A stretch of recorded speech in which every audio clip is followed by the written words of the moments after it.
आदाब। आज फिर BA, BSc, BCom first year के तलबा व तालिबात का इस लेक्चर में खैर मकदम है। हम यहाँ पर यूनिट फर्स्ट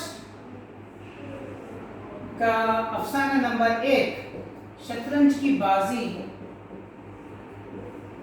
पढ़ रहे थे। इसके अफसाना निगार मुंशी प्रेमचंद। हमने देखा जिस तरीके से मुंशी प्रेमचंद ने लखनऊ के नवाब वाजिद अली शाह के दौर का यहाँ पे नक्शा खींचा है और कौन कौन से अय्याशी किस तरीके से होती थी ये हमने देखा है। फिर हमने इस अफसाने के मेन कैरेक्टर मिर्जा सज्जाद अली और मीर साहब, ये दो दोस्तों की शतरंज की जो बाजी है या शतरंज का जो शौक है उसमें कौन कौन से मुश्किलात आ रहे हैं और इनके शौक की वजह से कौन कौन सी तबाहियाँ आ रही है ये हमने देखा था। उनके घर में कैसा उनके बेगम, नौकर, चाकर, महल्ले वाले इनसे परेशान थे ये भी हमने देखा है। फिर अब आया है हमारा जो आखिरी जो लेक्चर हुआ है उसमें हमने देखा है कि अंग्रेज फौज जो है वो लखनऊ में आ चुके हैं और लखनऊ में आकर वो नवाब वाजिद अली शाह को गिरफ्तार करके अपने साथ लेकर जा रहे हैं और वहाँ की जो अवाम है वो उन्हें उफ या किसी किस्म की कोई जद्दोजहद करते हुए नहीं देखा गया, बल्कि सब आसानी से ये सब जाके वहाँ ख़त्म हो गया। ये इंतहाई तारीख का कह रहे हैं मुंशी प्रेमचंद कि एकदम अलमनाक हादसा है इसमें कि इतने आसानी से कोई नवाब की गिरफ्तारी अमल में आ रही है और किसी लोगों को कुछ क्या है फ़र्क भी नहीं पड़ रहा है, कोई उस पर आमादा भी नहीं हो रहा है कि सदाए एहतजाज बुलंद करे। खैर ये भी लोग खर्च में डूबे हुए हैं और एक खंडर में जाकर पुरानी मस्जिद में जाकर अपनी शतरंज की बाजी खेल रहे हैं ताकि इन अंग्रेज़ों के खर्चों इससे बच सके। तो खैर देखिए हमने देखा था कि नक्शा खींचा गया है नवाब वाजिद अली शाह को गिरफ्तार करके लेकर जाते हुए और ये दो दोस्त क्या कर रहे हैं उसमें से खामोशी से उसको लेकर जाते हुए नवाब वाजिद अली शाह को देख रहे हैं। देखिए आगे मीर साहब की जीत हो रही है, मिर्जा साहब की हार हो रही है, इसलिए मिर्जा साहब को नवाब वाजिद अली शाह की याद आ रही है या उनके बारे में बात चल रही है और मीर साहब को अपनी शतरंज की पड़ी है क्योंकि वो जीत रहे हैं। कह रहे हैं कि मीर साहब ने कहा पहले अपने बादशाह की जान बचाइए फिर हुजूर पर नूर का मातम कीजिएगा, ये कष्ट और मात लाना हाथ। इस पर हमने यहाँ पर रुका था, यानी क्या हो गया है कि पहले वो नवाब को जाने दो, पहले शतरंज का जो बादशाह है उसका फिक्र करो और उसी पर हमें ध्यान देना है। नवाब को लिए हुए फौज सामने से निकल गई, इख्तिबास पढ़ रहा हूँ उसको और से ध्यान देना है और उसी पर हम बाद में गुफ्तगू उस पर बहस करेंगे। नवाब को लिए हुए फौज सामने से निकल गई। इनके जाते ही मिर्जा जी ने नई बाजी बिछा दी। हार की चोट बुरी होती है। मीर साहब ने कहा आइए नवाब साहब के हालत जार पर एक मरसिया कह डाले, लेकिन मिर्जा जी की वफादारी और इताअत शारी अपनी हार के साथ गायब हो गई थी। वो शिकस्त का इंतखाम लेने के लिए बेसब्र हो रहे थे। मरसिया कहना क्या कहा गया इसमें इस पैराग्राफ में कि मरसिया कहना यानी मरसिया कोई सानिहा बयान करना, जिस नज़्म में कहा जाता है उसको मरसिया कहते हैं। तो कह रहे हैं कि अब नवाब वाजिद साहब चले गए यानी अब यहाँ पे दुख दर्द है इसलिए अब मरसिया कहेंगे।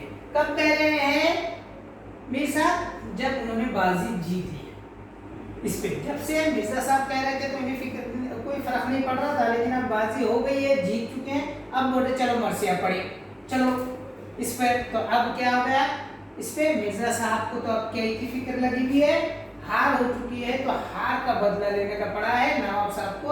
अब मिर्जा साहब भूल गए, कह रहे हैं कि मिर्जा जी की वफादारी और इताअत शारी यानी जो उन्होंने हारते वक्त कह रहे थे कि नवाब साहब का दुख हो रहा है वो सब यहाँ पर भूल गए और अभी सिर्फ और सिर्फ मिर्जा साहब के दिल में क्या था कि अपनी हार का बदला कैसा ले। इंतकाम लेना था उन्हें मेरी हार का। फिर देखिए क्या हुआ, शाम हो गई, मस्जिद के खंडर में चमगादड़ों ने अजान देना शुरू कर दी। अबाबिले अपने घोंसलों से चिमट कर नमाज मगरिब अदा करने लगी, पर दोनों खिलाड़ी बाजी पर डटे हुए थे, गोया वो खून के प्यासे सुरमा मौत की बाजी खेल रहे हो। मिर्जा मुतवातिर 3 मरतबा 3 बाजियां हार चुके थे। अब चौथी बाजी का भी रंग अच्छा ना था। वो बार बार जीतने का मुस्तकिल इरादा करके खूब संभल कर तबीयत पर जोर दे देकर खेलते थे, लेकिन एक ना एक चाल ऐसी खराब पड़ जाती थी कि सारी बाजी बिगड़ जाती। देखिए अब दोनों का एक क्या हो गया, शाम हो चुकी है, मस्जिद में बैठे हुए ये लोग पुरानी वीरान मस्जिद में, तो कह रहे हैं वहाँ पे अब क्या चमगादड़ आना शुरू हो गए शाम के बाद उस पर। फिर कह रहे हैं कि वहाँ पर अबाबिले अपने अपने घोंसलों में वापस आ रही है और सब क्या है घोंसले में बैठकर नमाज पढ़ रहे हैं मगरिब की। अब ये इनको तो कोई लेना देना नहीं है, क्यों तो इनको सिर्फ और सिर्फ शतरंज का ही खेल है इस पे। तो कह रहे हैं कि ये तर्ज है कि वो नमाज नहीं पढ़ रहे, लेकिन वो जानवर परिंदे अदा कर रहे हैं, ये लोग अपने इसमें मगन हैं। अब देखिए क्या कहा है, ऐसी बाजी लड़ रहे हैं कि दोनों सूरमा बोले तो जो बाहर जंग लड़ते हैं उसमें, तो वो लोग कहती बाजी खेल रहे हैं, शतरंज की बाजी नहीं खेलते हुए मौत की बाजी खेल रहे हैं, ऐसा मुंशी प्रेमचंद का कहना है।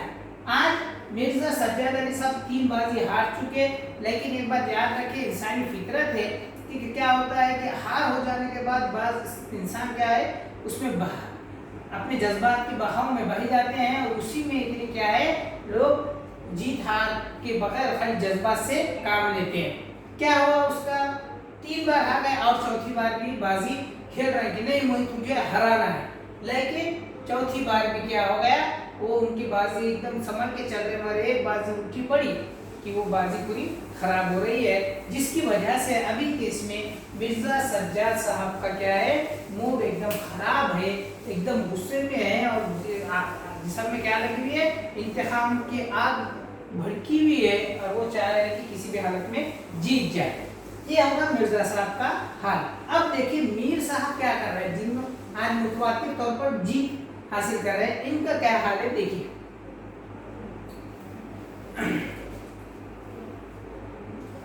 इधर मीर साहब गजलें पढ़ते थे,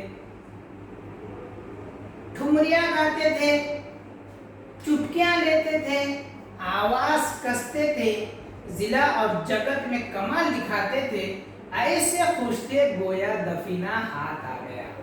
अब देखिए ये भी एक इंसान की फितरत है कि जब वो जीतते रहा तो उसको क्या होता है, उसको नवे नवे क्या कहेंगे, नवे नवे नखरे जो है वो आना शुरू हो जाते हैं। तो देखिए क्या कर रहे हैं, गजलें पढ़ रहे हैं,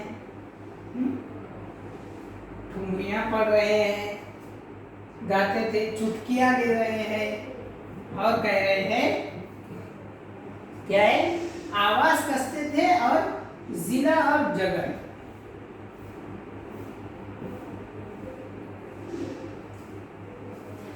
में कमाल दिखाते थे, ऐसे खुश थे गोया दफीना हाथ आ गया।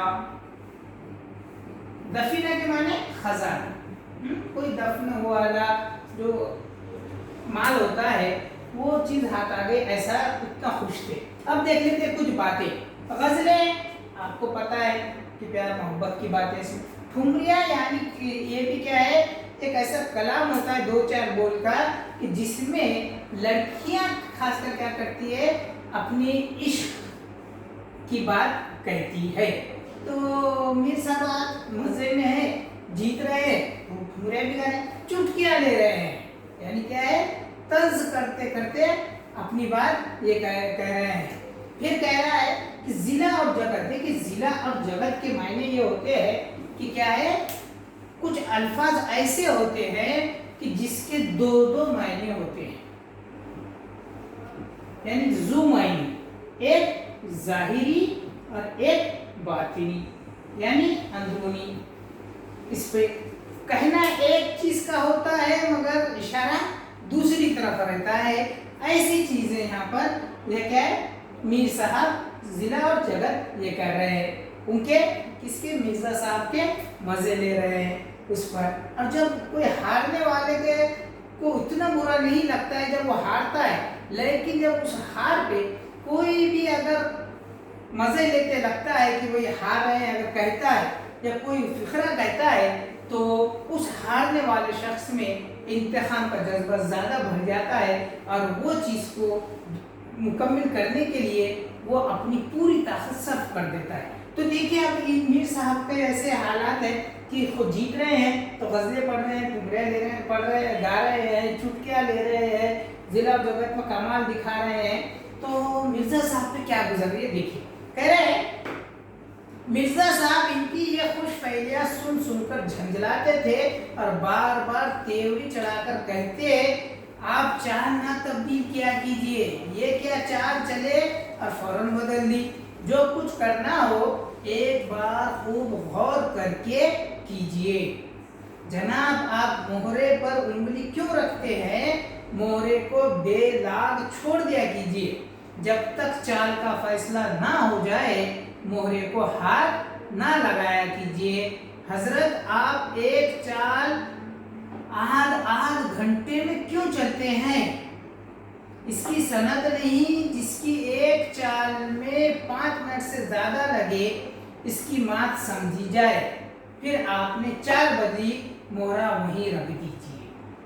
देखिए जब इस तरीके से हार पर कोई मजे लेने लग जाए तो हारने वाले के इसमें क्या हो जाता है, चिड़चिड़ापन आ जाता है। अब ये दोनों दोस्तों में ही चल रही है बातें, लेकिन इसमें क्या हो गया देखिए दोनों में क्या हो रहा है कि अब थोड़ी रंजिश शुरू हो रही है। कंटिन्यू हार रहे हैं तो उसकी वजह से दिल बर्दाश्त है, लेकिन ऊपर से इस तरीके के जुमले मीर साहब के उन्हें और ज़्यादा झंझोड़ रहे हैं और क्या है वो और उनको गुस्सा आ रहा है। तेवरी चढ़ाकर यानी झिंझुलाकर गुस्से से कुछ भी हर बात पर ये कह रहे हैं। क्या कह रहे हैं कि आप चाल तब्दील मत करो, तुम मोहरे उठाकर क्या कर रहे हैं फिर वहीं रख दे रहे हैं।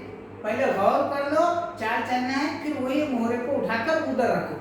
जब तक मोहरे को हाथ मत लगाओ, एक बार मोहरे को हाथ लगा दिए तो वो क्या है आगे बढ़ाकर ही तुम्हारी चाल खत्म करो, वरना उसको लेकर मत बैठो कोई भी एक मोहरे को। और कह रहे हैं कि अब क्या है आधा घंटा तुम लेकर बैठ रहे हैं। जब हारते हुए या इस तरीके की कैफियत आ जाती है तो इंसान की जब नफ्स पे बात आ जाती है तो फिर यहाँ पर इस तरीके से क्या हो जाते हैं रंजिशें शुरू हो जाती है।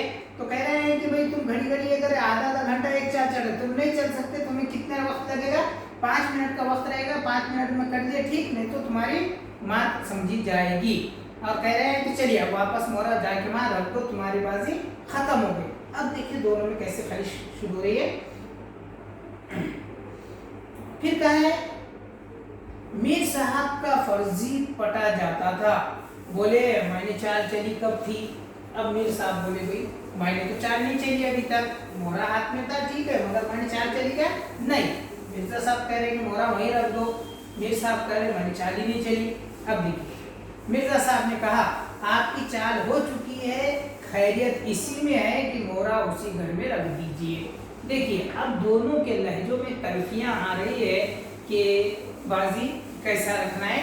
तो कह रहे हैं मिर्जा साहब आपकी चाल खत्म हो चुकी है, खैरियत से आप वहाँ पर रख दीजिए। मीर साहब ने कहा इस घर में क्यों रखूं, मैंने मोहरे को हाथ से छोड़ा कब था। मिर्जा साहब ने कहा आप क़यामत तक मोहरे को ना छोड़े तो क्या चाल ही ना होगी।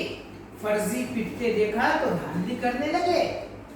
देखिए मीर साहब ने कहा धांधली आप करते हैं, हार जीत तकदीर से होती है, धांधली करने से कोई नहीं जीतता। मिर्जा साहब ने कहा ये बाजी आपकी मात हो गई। मीर ने कहा मेरी मात क्यों होने लगी। मिर्जा साहब ने कहा तो आप मोहरे इस घर में रख दीजिए जहां पहले रखा था। मीर साहब ने कहा वहां क्यों रखूं, नहीं रखता। मिर्जा साहब ने कहा आपको रखना पड़ेगा। मीर साहब ने और सख्ती से कहा हरगिज नहीं। मिर्जा साहब ने कहा रखेंगे तो आपके फरिश्ते, आपकी हकीकत ही क्या है। देखिए आप किस तरीके से तलखियाँ बढ़ रहे हैं, लहजे कैसे सख्त हो रहे हैं, अल्फाज थोड़े क्या है बोझल बोझल से इस्तेमाल हो रहे हैं। कैसे कह रहे हैं कि रखिए नहीं तो तुम्हारे फरिश्ते को रखना पड़ेगा। हकीकत क्या है हम मई को मालूम है। अब धीरे धीरे से उससे पारा चल रहा है और दोनों एक क्या है अपने अपने एक दूसरे के खले खोल रहे हैं। देखिए कैसा है। मिर्जा साहब ने कहा रखेंगे तो आपके फरिश्ते, आपकी हकीकत ही क्या है। बात बढ़ गई, दोनों अपनी टेक के धनी थे, ना ये दबता था ना वो। तकरार में लामोहाला गैर मुतल्लक बातें होने लगती है जिनका मंशा जलील और खफीफ करना होता है। देखिए जब इंसान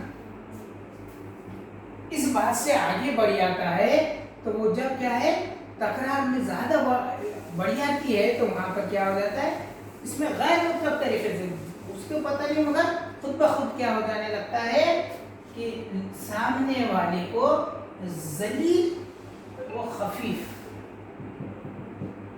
इंसान बातों से करने के लिए एक दूसरे पर सबकत ले जाना चाहता है। वही यहाँ ये दोस्तों में शुरू हो गए।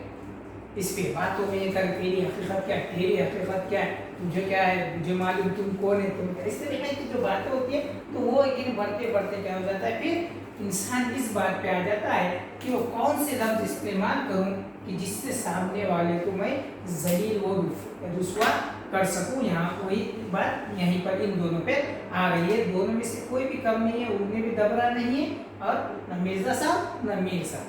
अब देखिए क्या हो गया, बात बढ़ गई, लोग अब दोनों भी एक दूसरे के जलील और खफीफ करने के ताक में वहां तक की दहलीज पर पहुंच गए। अब शुरू करिए। देखिए मिर्जा साहब हारी रहे थे, अब देखिए उनके अल्फाज कैसे हैं।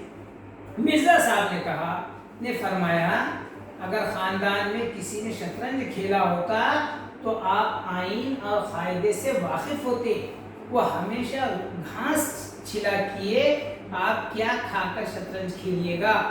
रियासत शय दिगर है, जागीर मिल जाने से कोई रईस नहीं हो जाता। देखिए यहाँ पर मिर्जा साहब ने हमला किया और पहला जुमला कहा कि क्या है, खाली सिर्फ और सिर्फ जागीर मिलने से रईस नहीं बन जाते। कह रहे हैं कि तुम्हारे बाप दादा क्या करते थे, इसमें घास छीला करते थे। देखिए अब एक दूसरे के जाती जिंदगी में दाखिल हो गए दोस्त और उनके आबा अजदाद के हिस्से यहाँ पर उनके खलई खोल रहे हैं। क्या बोल रहे हैं, मिर्जा साहब ने क्या कहा मीर साहब को कि आपको कुछ मालूम नहीं है, शतरंज के कायदे आइन कुछ नहीं मालूम। क्यों, तो तुम्हारे खानदान में सब क्या करते थे, घास छीला करते थे और इसमें दोस्तों तुम्हारे शतरंज का क्या मालूम रहेगा। और कह रहे हैं कि रियासत शायद दूसरी है और खाली सिर्फ और सिर्फ जागीर मिलने से कोई रईस बनता क्या, बिल्कुल नहीं। अब इतना कहना था। मीर साहब क्या कह रहे, फिर मीर साहब ने कहा घास आपके अब्बा जान छीलते होंगे, यहाँ तो शतरंज खेलते पीढ़ियां और पुश्ते गुजर गई। मिर्जा साहब भी उनको जवाब दे रहे हैं कि भाई हमारे इसमें नहीं, इसमें तुम्हारे अब्बा वगैरह छीलते थे होंगे, हमारे तो कई पीढ़ियां क्या कर रहे हैं, पुश्ते सिर्फ और सिर्फ शतरंज ही खेल रही है। कितने फख्र से कह रहे हैं। देखिए एक दूसरे मिर्जा साहब ने कहा अजी जाइए, नवाब गाजिउद्दीन के यहाँ बावरचीगिरी करते करते उम्र गुजर गई, इस तुफेल में जागीर पा गए, आज रईस बनने का शौक चिराया है, रईस बनना दिल लगी नहीं है। देखिए एक दूसरे पे कितने तलखे आ रहे हैं और एक दूसरे के कैसे राज खोल रहे हैं। कह रहे हैं मिर्जा साहब कि क्या करते थे आपके इसमें तो नवाब गाजिउद्दीन के पास क्या करते थे, बावर्ची थे। कौन, मीर साहब के आबा अजदाद यानी उनके वालिद साहब, उनके दादा होगा। उसकी वजह से जागीर दिए खुश होकर नवाब गाजिउद्दीन ने तो क्या बन गए, आज रईस बन गए। इस पर मीर साहब इतना सुनना था, क्या बोले क्यों अपने बुजुर्गों के मुंह में कालिक लगा रहे हो? वही बावर्ची रहे होंगे। हमारे बुजुर्ग तो नवाब के दस्तरखान पर बैठते थे, हम निवाला वो हम प्याला थे। मीर साहब अपनी सफाई में बोल रहे, भाई तुम्हारे खानदान आबू अजदद क्यों मुंह पे कालिक लगा रहे? वो लोग करते थे होंगे ये बावर्ची वर्ची के काम। हमारे दादा हमारे आबू अजदद क्या करते थे? कह रहे हमारे बुजुर्ग तो नवाब साहब के साथ में दस्तरखान पे बैठ के खाना खाते थे, उनके साथ में, यानी उनके रुतबे के बराबर के थे। और कह रहे हैं कि वो क्या थे? उनके हम पियाला यानी साथ में पीने वाले, हम निवाला साथ में खाने वाले थे। मिर्जा साहब को गुस्सा आ गया। मिर्जा साहब ने कहा, बेहयाओं को शर्म नहीं आती? मीर साहब ने कहा, जमाल संभालिए वरना बुरा होगा।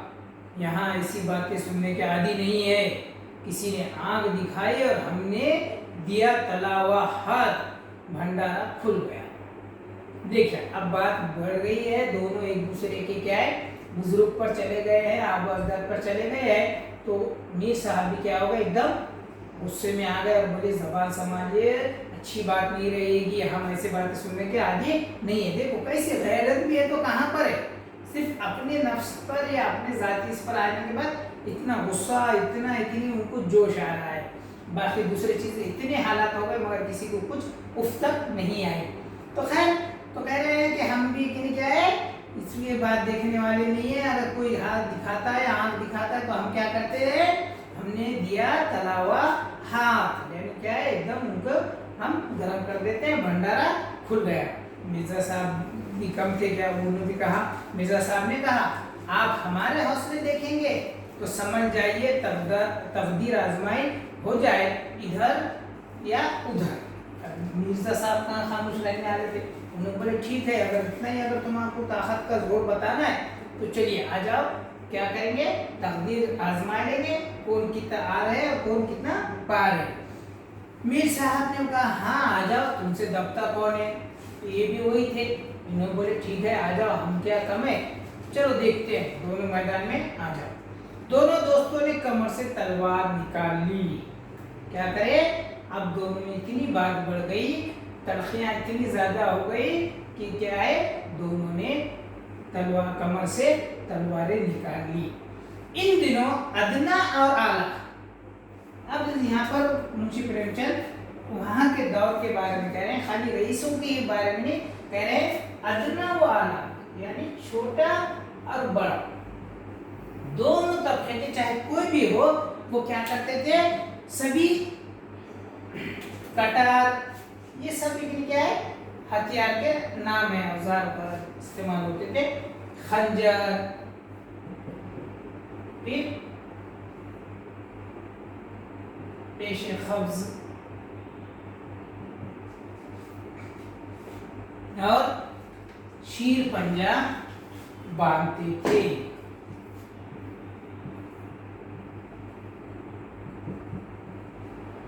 ये सब क्या है? ये हथियार के नाम है जो क्या करते थे वहां के लोग अपनी हिफाजत के लिए साथ में रखा करते थे, वो उस वक्त इजाजत थी। तो इनके साथ भी क्या है कह रहे हैं कि क्या थी? तलवारें थी। जबकि उस दौर में क्या है अदना और आला के पास कटार भी होता था, खंजर भी होता था, पेशे खब्ज और शीर पंजा भी होता था। पेशे खब्ज कहते हैं तलवार से छोटा एक हथियार होता है जिसकी नोक सामने से नोकदार होती है, और शीर पंजा कहते हैं कि हाथ में पहनने का लोहे का जो मारने का रहता है उसे शीर पंजा कहते हैं। तो वो भी उस दौर में रखने की इजाजत थी या रखते थे लोग। दोनों ऐश के बंदे थे, दोनों भी क्या है मिर्जा साहब हो या मीर साहब हो ऐश पसंद थे, लेकिन कह रहे मगर बेगैरत ना थे। कौमी दिलेरी इनमें अनखा थी। क्या है? कौमी दिलेरी अनखा में तो गायब, उस चीज का तस्वुर ही नहीं। इनमें यहाँ के लोगों में कोई कौमी जज्बा था क्या? कुछ ही नहीं, लेकिन जाती दिलेरी कूट कर भरी थी। इनके सियासी जज्बात फना हो गए थे, यानी इतने ऐश में डूब चुके थे। ये सभी क्या है, ये सिर्फ और सिर्फ नाम ये दो दोस्तों का देकर यहाँ पर पूरी बात कह रहे हैं वो कि सभी से قومی دلیری ختم ہو چکی تھی، قومی جذبات، سیاسی جذبات ختم ہو گئے تھے، صرف کیا چیز رہ گئی تھی؟ وہ صرف رہ گئی تھی کہ ذاتی مفاد، ذاتی فائدے. تو وہی چیز ذاتی بھری ہوئی تھی، ان کے سیاسی جذبات فنا ہو گئے تھے. بادشاہ کے لیے، سلطنت کے لیے، قوم کے لیے کیوں مرے؟ اپنی میٹھی نیند میں خلل ڈالے، مگر انفرادی جذبات میں مطلق خوف نہ تھا، بلکہ وہ قومی تر ہو گئے تھے. دونوں نے پیکرے بدلے، لکڑی اوکتا کھیلے ہوئے تھے. تلواریں چمکی، چھپا چھپ کی آوازیں آئی اور دونوں زخم کھا کر گر پڑے. دونوں نے وہیں تڑپ تڑپ کر جان دے دی. اپنے بادشاہ کے لیے جن کی آنکھوں سے ایک بوند آنسو کی نہ گری، انہی دونوں آدمیوں نے شطرنج کے وزیر کے لیے اپنی گردنیں کٹا دی. دیکھیں کیا علماء ہوگا، کہہ رہے ہیں کہ جو اتنی نواب جس میں رہا کرتے تھے، وہ سلطنت کے اتنے واسطے جذبات ختم ہو گئے تھے. پورے بادشاہ کے لیے کوئی وفاداری کسی کو نہیں رہی تھی، قوم کے لیے کوئی بھی اتنی مرنے کے لیے تیار نہیں تھا. کیوں؟ تو ان کی وجہ سے اپنی میٹھی نیند میں خلل کرنا ان کو پسند نہیں تھا. ان کا مطلب یہ ہے کہ یہ دو بھی شخص جو ہے وہ اس سماج کے اس دور کی عکاسی کر رہے ہیں. اس سبھی کا یہی حال ہو چکا تھا، لیکن کہہ رہے ہیں کہ خود کے ذاتی مفاد کے لیے، ذاتی فائدے کے لیے یہ لوگ کبھی بھی لڑنے کے لیے، مرنے کے لیے تیار تھے. اور یہی بات یہاں پر ہوئی. مرزا اور میر صاحب دونوں آپس میں لڑے، تلواریں چمکی، تلوار سے لڑے دونوں، اور آواز چھپ آوازیں آئی اور دونوں ایک دوسرے کو کیا کرے، زخم لگائے، اور دونوں بھی وہیں پر اسی کھنڈر میں تڑپ تڑپ کر اپنی جان دے دیے. لیکن یہ کس کے واسطے جان دیے؟ انہوں نے انگریزوں کو، نواب واجد علی شاہ کو گرفتار کرتے وقت لے جاتے ہوئے اپنی جان قربان نہیں کی. اس وقت ان کے جذبات میں جوش نہیں آیا، ان کے میں وہ جذبہ نہیں رہا قومی والا، بلکہ وہ دونوں صرف اور صرف ایک شطرنج کا جو بے جان جو وزیر ہے اس کے لیے آپس میں لڑ کر کیا کرے، انہوں نے جان دے دیے. کہہ رہے ہیں کہ اندھیرا ہو گیا تھا، بازی بچھی ہوئی تھی، دونوں بادشاہ اپنے اپنے تخت پر رونق افروز تھے، ان پر حسرت چھائی ہوئی تھی، گویا مقتولین کی موت کا ماتم کر رہے ہیں. چاروں طرف سناٹے کا عالم تھا. کھنڈر کی بوسیدہ دیواریں اور خستہ حال گورے اور سجود مینار ان لاشوں کو دیکھتے تھے اور انسانی زندگی کی بے ثباتی پر افسوس کرتے تھے، جس میں سنگ و خشت کا ثبات بھی نہیں. اس طریقے سے یہاں پر یہ افسانہ ختم ہوتا ہے.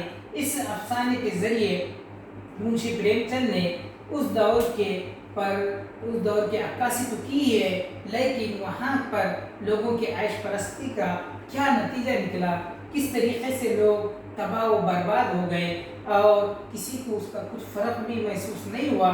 وہی بات، وہی حالات آج کے دور پر بھی صادق آتے ہیں کہ آج بھی ہم اپنے ملک، اپنے لوگوں کے لیے، اپنے قوم کے لیے اگر جذبہ نہیں رکھیں گے تو ایک وقت ایسا آئے گا کہ دشمن ہمیں ختم کر دیں گے اور ہم صرف اور صرف اپنے واسطے ذاتی مفاد کی خاطر ہی زندہ رہیں گے. اور جب تک اپنی ذاتی مفاد پر کوئی خطرہ نہیں آ جاتا، جب تک ہمیں ہوش نہیں آئے گا. لیکن جب ہوش آئے گا اس وقت تک وقت چلا جائے گا اور ہم کیا ہو جائیں گے، تباہ و برباد ہو جائیں گے.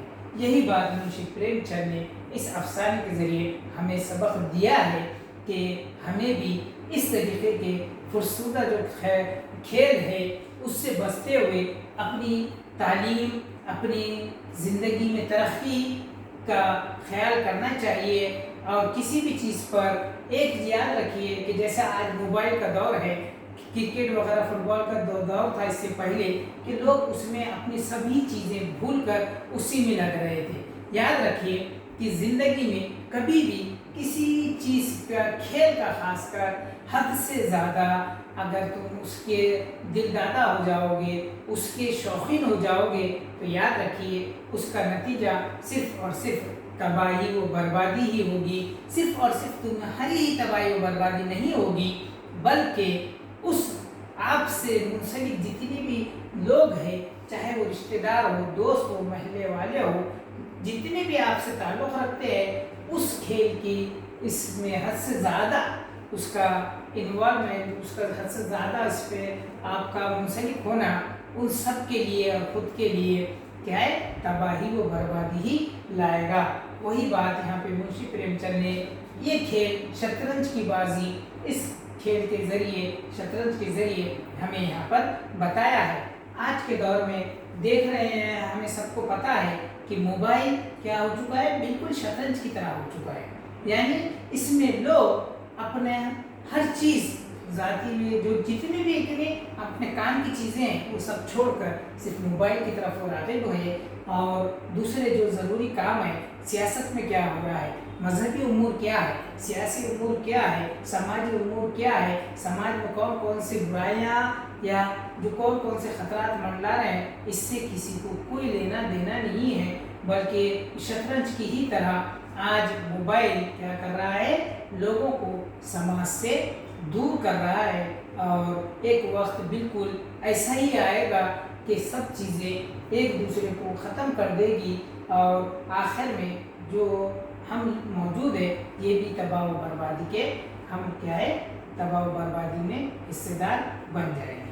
خیر، تو یہ تھے منشی پریم چند کا لکھا مشہور افسانہ شطرنج کی بازی، جو کافی بہتر ان کے الفاظ میں ہمیں بہت زیادہ سنسکرت الفاظ، ہندی الفاظ بھی اس میں ملتے ہیں، لیکن بہت ہی بہتر طریقے سے یہاں پر انہوں نے لکھنؤ کے نواب واجد علی شاہ کے دور کی عیاشی کا ذکر کیا، اور وہاں کے لوگوں کی عیاشی اور اس کا اثرات مستقبل میں کیا ہوئے، یہ یہاں پر بہتر طریقے سے ہمیں بتایا ہے۔ امید ہے کہ آپ سب کو یہ سبق سمجھ میں آ گیا ہوگا، اور اس سے حاصل ہونے والے سبق کو یقیناً ہم اپنی آنے والی زندگی کے لیے رکھیں گے، اور اس سے سبق حاصل کرتے ہوئے اپنی غلطیوں کو دور کریں گے۔ انشاءاللہ اگلے لیکچر میں ہم یونٹ فرسٹ کا دوسرا افسانہ کرشن چندر کا تحریر کردہ تو فردام لمبی سڑک کا مطالعہ کریں گے۔